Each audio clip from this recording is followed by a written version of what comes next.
Mes frères et sœurs, que Dieu vous bénisse. J'espère que vous allez bien. Voilà, Dieu m'a mis à cœur de partager un message sur un thème très important. Comme vous le savez, nous sommes à la fin des temps, nous sommes dans un temps d'apostasie où dans pratiquement toutes nos églises dans le monde entier, on nous prêche un seul et même message concernant l'évangile de prospérité. On nous prêche un message qui nous rattache à l'évangile des bénédictions financières, etc. Dans nos églises, dans 80 à 90%, on nous prêche les biens matériels. On nous prêche en nous disant que le chrétien, le disciple de Jésus-Christ ne peut pas être pauvre et prospère. Et que si un disciple de Jésus-Christ n'est pas prospère, il est forcément dans la malédiction. Aujourd'hui, mes frères et sœurs, l'évangile de Satan a pris tellement d'ampleur et tellement de place. Aujourd'hui, nous allons consulter la parole de Dieu, nous allons consulter Jésus-Christ qui est la parole faite chair pour demander à Dieu s'il est le Dieu des pauvres ou le Dieu des riches. Parce que Dieu se situe par rapport à tout ce qui se dit actuellement et je suis persuadé que Dieu va nous ouvrir les yeux parce que c'est lui qui aura le dernier mot. Moi, personnellement, j'ai dû confronter des serviteurs de Dieu qui ont défendu l'évangile de prospérité et moi, pertinemment, je sais que le Dieu que je connais, le Dieu que j'ai rencontré, le Dieu que j'ai expérimenté n'est pas le Dieu qui se prêche dans les nations. Donc, nous allons ouvrir notre Bible dans l'épître de Jacques, chapitre 2, au verset 5. Parce que, mes frères et sœurs, on va même jusqu'à tordre la parole de Dieu et dire que Jésus-Christ était riche quand il était venu sur la terre. Donc, voyez-vous, jusqu'à où nous sommes allés, nous sommes vraiment à la fin. Donc, Jacques, chapitre 2, au verset 5. Jacques dit, « Écoutez mes frères bien-aimés, Dieu n'a-t-il pas choisi les pauvres aux yeux du monde pour qu'ils soient riches en la foi et héritiers du royaume qu'il a promis à ceux qui l'aiment? Et vous, vous avilissez le pauvre, vous écrasez le pauvre. N'est-ce pas les riches qui vous oppriment et vous traînent devant les tribunaux? N'est-ce pas eux qui vous outragent et qui outragent le beau nom que vous portez? » Waouh! Jacques dit, Dieu n'a-t-il pas choisi les pauvres aux yeux du monde? Les pauvres, ceux qui sont délaissés, ceux qui n'ont pas de belles allures et de belles apparences, ceux qui ne sont pas revêtus d'habits somptueux, ceux qui n'ont pas de grandes villas, de jets privés, ceux qui n'ont pas de compte en banque rempli de billets. Jacques dit, Dieu n'a-t-il pas choisi les pauvres financièrement aux yeux du monde pour qu'ils soient riches en la foi? Dieu a choisi les pauvres, nous dit la Bible, non pas pour qu'ils soient riches en billets de banque, en bénédictions financières et matérielles, mais pour qu'ils soient riches en la foi. La véritable richesse en Jésus-Christ, c'est la foi. Et la foi, c'est la parole de Dieu qui nous la donne. Parce que la foi vient de ce que l'on entend et ce que l'on entend vient de la parole de Dieu. Dieu nous dit que la véritable richesse, c'est la nourriture que nous recevons qui vient de la parole et qui nourrit notre âme, qui nourrit notre espérance en vue du royaume des cieux. Et héritier du royaume qu'il a promis à ceux qui l'aiment. Donc, les personnes que Dieu a choisies avant la fondation du monde et qui aiment Jésus-Christ, Dieu nous a promis d'être héritiers de ce royaume-là. Nous qui sommes pauvres, nous qui ne possédons pas les biens matériels, Dieu nous a choisis. Dieu a confondu les sages de ce monde, les riches de ce monde, parce que on a pensé connaître Dieu, mais le Dieu de la Bible dit clairement qu'il est le Dieu des pauvres, qu'il a choisi les pauvres aux yeux du monde. Donc les pauvres aux yeux du monde sont ceux qui sont délaissés, sont ceux qu'on ne regarde même pas, les SDF, ceux qui n'ont pas les capacités de se chauffer, ceux qui sont modestes, ceux qui ne roulent pas sur l'or, ceux qu'on ne regarde pas, qu'on ne voit même pas. Amen. Et Jacques continue et il dit, et vous, riches, religieux, vous, faux prophètes, vous écrasez le pauvre, vous piétinez le pauvre, vous discréditez le pauvre, vous essayez de casser la foi du pauvre, vous essayez de le piétiner en prétextant que le Dieu de la Bible est le Dieu de prospérité, le Dieu des prospérités matérielles, le Dieu du temps présent, alors que la Bible est claire. La Bible dit que Dieu a choisi les pauvres aux yeux du monde, mais que vous qui avez reçu la semence du diable, vous avilissez le pauvre en prétextant que quand on vient en Jésus-Christ, on ne peut pas être pauvre. Donc c'est un mensonge, mes frères et sœurs, un mensonge. Et Jacques continue et dit, n'est-ce pas les riches qui vous oppriment?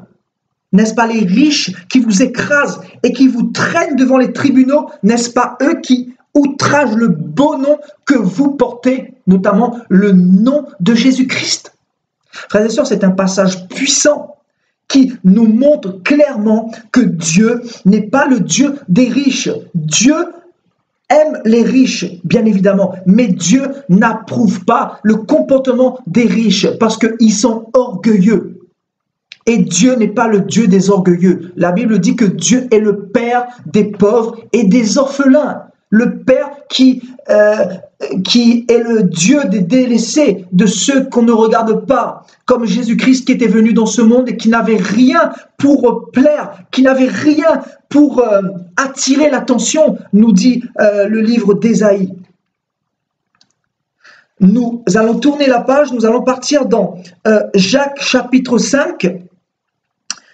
Jacques nous dit au chapitre 5, « À vous maintenant, riches, pleurez et gémissez à cause des malheurs qui viendront sur vous. À vous maintenant, riches, non pas pauvres, mais riches, pleurez et gémissez à cause des malheurs qui viendront sur vous. Vos richesses sont pourries et vos vêtements sont rongés par les teignes. Votre or et votre argent sont rouillés et leur rouille s'élèvera en témoignage contre vous et dévorera vos chairs comme un feu. Vous avez amassé des trésors dans les derniers jours. Voici le salaire des ouvriers qui ont moissonné vos champs et dont vous avez frustré. Cris et les cris des moissonneurs sont parvenus jusqu'aux oreilles du Seigneur des armées. Vous avez vécu sur la terre dans les voluptés et dans les délices, et vous avez rassasié vos cœurs au jour du carnage. Vous avez condamné, vous avez tué le juste, vous avez piétiné le pauvre qui ne vous a pas résisté. La Bible dit que les riches seront jugés plus sévèrement que tous, parce que ils se sont enorgueillis, ils se sont mis au-dessus du pauvre, alors que devant Dieu, tous sont égaux. Et que si Dieu nous donne des richesses, c'est pour partager, c'est pour faire avancer l'évangile, c'est pour faire avancer le royaume des cieux, c'est pour acheter des Bibles, c'est pour les distribuer, c'est pour acheter de la nourriture, c'est pour faire avancer l'œuvre de Dieu dans l'amour, parce que Dieu nous a demandé d'aimer notre prochain et de ne pas vivre comme des sauvages, de ne pas nous amasser des trésors, nous dit 2 Corinthiens chapitre 5, mais de rechercher les choses célestes, mes frères et sœurs.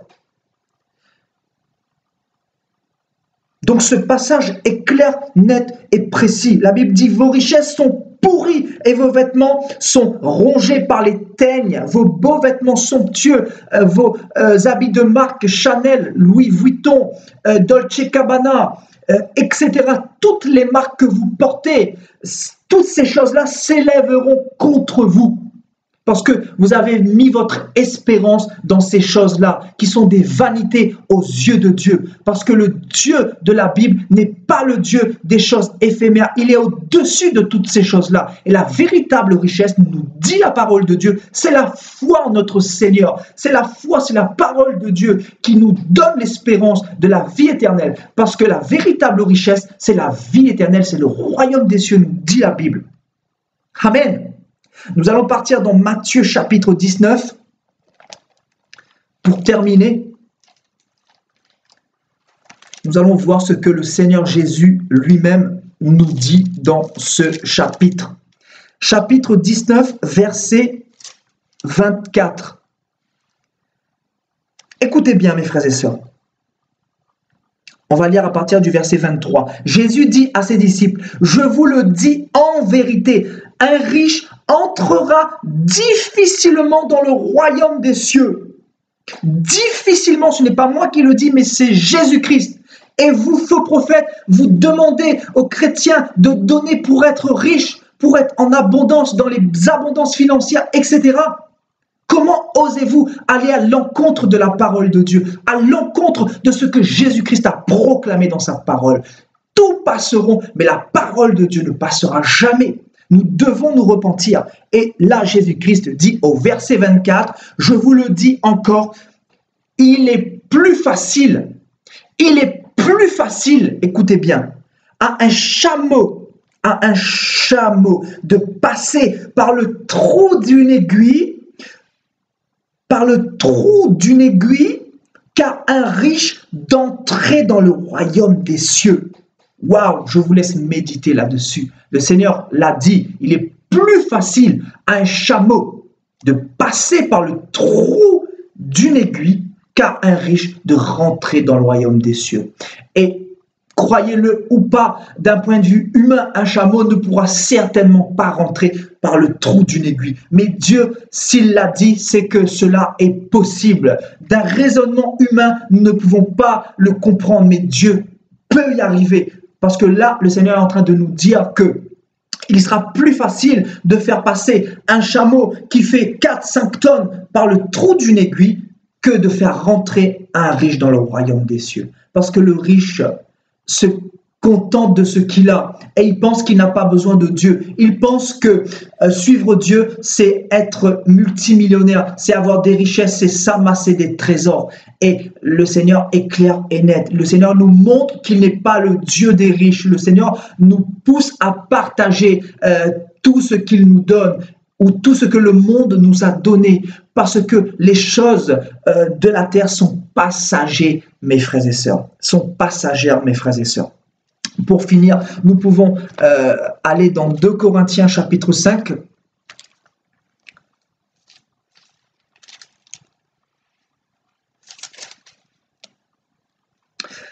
Nous savons en effet que si cette tente où nous habitons sur la terre est détruite, nous avons dans le ciel un édifice qui est l'ouvrage de Dieu, une demeure éternelle qui n'a pas été faite de main d'homme. Alors gémissons dans cette tente, désirant revêtir notre domicile céleste. Ne désirez pas revêtir le domicile terrestre, vos demeures somptueuses, etc. Parce que tout ça, c'est que de la vanité, mes frères et sœurs. Si du moins nous sommes trouvés vêtus et non pas nus. Et dans Colossiens chapitre 3, la Bible nous dit: si donc vous êtes ressuscités avec Christ, cherchez les choses d'en haut, où Christ est assis à la droite de Dieu. Cherchez les choses d'en haut. Attachez-vous aux choses d'en haut et non à celles qui sont sur la terre. N'attachez-vous pas aux choses éphémères de ce monde, aux billets de banque, aux belles voitures, aux belles demeures, aux beaux palaces, etc. Parce que tout ce qui frappe aux yeux, Dieu ne regarde même pas ces choses-là. Dieu n'est pas le Dieu du siècle présent, mais Dieu est le Dieu de toute éternité. Et Dieu veut nous insérer dans cette éternité qui ne périra jamais, mes frères et sœurs. La Bible dit: attachez-vous aux choses d'en haut et non à celles qui sont sur la terre, car vous êtes morts et votre vie est cachée en Christ avec Dieu. Et quand Christ, votre vie, paraîtra, alors vous paraîtrez aussi avec lui dans la gloire, mes frères et sœurs. Donc ne vous laissez plus tromper, ne soyez plus séduits. La Bible dit: Faites attention qu'on vienne vous séduire. En ce moment, il y a un vent de séduction qui ne cesse de croître dans les nations et surtout en Afrique, mais aussi en Europe, mais aussi dans les autres pays, parce que le système de l'Antéchrist nous pousse et nous attache aux choses de la terre. Ne tombons pas dans ce piège, mes frères et sœurs. Si vous avez peu de moyens, bénissez le Seigneur. Si vous avez très peu à manger, bénissez le Seigneur, parce que la véritable nourriture, c'est la parole de Dieu, c'est la foi, c'est l'espérance des choses qui sont à venir. Et nous savons que Jésus-Christ est en train de revenir. Donc, nous devons avoir cela pour appui et c'est notre récompense bientôt, c'est notre délivrance parce que les choses d'ici-bas sont éphémères, mais les choses d'en haut sont éternelles, mes frères et sœurs. Voilà, que le Seigneur vous bénisse. J'espère que cette exhortation vous aura fait du bien et vous aura ouvert les yeux et je sais que vos yeux seront ouverts dorénavant. Partagez cette vidéo et montrez au monde entier que le Dieu de la Bible n'est pas le Dieu des riches, qu'il aime les riches, mais il n'approuve pas le comportement des riches et que quand il appelle un chrétien, ce n'est pas pour qu'il possède des billets de banque ou des biens matériels et arrêtez d'écouter ces évangiles-là qui vous polluent et qui vous empêchent de rentrer dans la véritable bénédiction qui est la parole de Dieu, mes frères et sœurs. Voyez-vous, que le Seigneur vous bénisse et je vous dis à très bientôt pour un prochain partage.